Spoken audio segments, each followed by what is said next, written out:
From Vinegar Syndrome comes Patricia Hearst, a movie directed by Schrader and one that I had actually heard about before and was really kind of curious about checking out.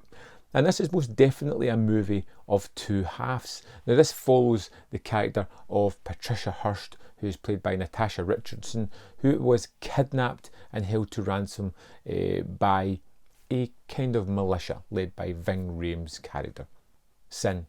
And the first half of this movie opens up quite quickly with the abduction of Patricia Hearst and with the indoctrination of her. She's locked in a closet, and we get lots of scenes for the first half hour or so of her just being wore down, given false information, twisted and turned to make her feel as though her captors are the ones within the right, really just building upon that Stockholm syndrome of what we have. And this is where some of the most artistic and out there kind of direction is, and it is wonderfully involving and enveloping. You see Patty locked within this closet. You have these scenes of all the people of the militia and Ving Rhames' character scene particularly coming and just spewing constant false information at her, trying to change her thought process, trying to wear her down and make her more sympathetic towards the people, her captors.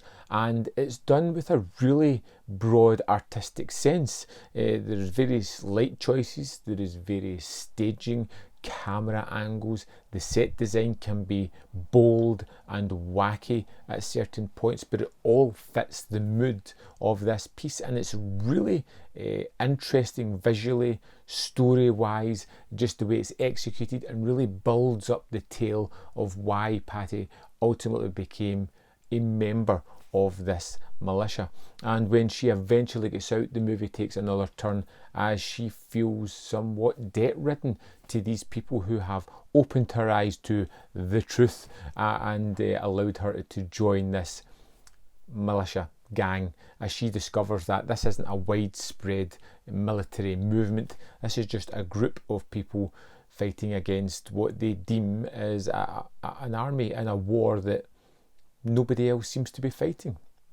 And you have these people whose characteristics slowly start to come out, and they start to lose that political leaning and become more self-serving throughout the movie. As some of the characters ultimately die and are pushed out of the story, we are stuck with characters who are very antagonistic, very aggressive, still beating down Patty Hearst and forcing her to do things that they may not or she may not choose to have done initially in her life. And I think this movie lies a lot on a few of the performances in here. We get a wonderful performance from Natasha Richardson as this woman who is naive, underestimating everybody, who's worn down, who's rebuilt in the form of this militia and given a new purpose in life. I think a standout performance is Ving Rhames, who's almost preacher-esque in the way that he's delivering his sermons of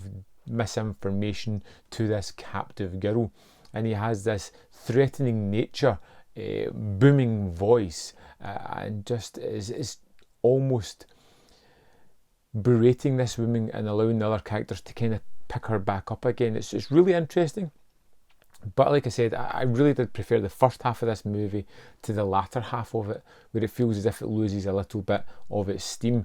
There's a wonderful finale to the movie where Hearst is giving a monologue of sorts and delivers it straight into the camera. And it's these kind of bold choices that really make the film quite interesting and worth seeking out. It feels like a low budget movie, but there's enough gusto and DIY goodwill built behind it that really drives the movie forward and gives it a sense of kinetic energy. I really did quite enjoy this one, particularly the artfully directed first half of the movie. And I'd love to know your thoughts on Patty Hearst if you've seen it. Let me know in the comment box below, and I'll see you next time on Man v Film.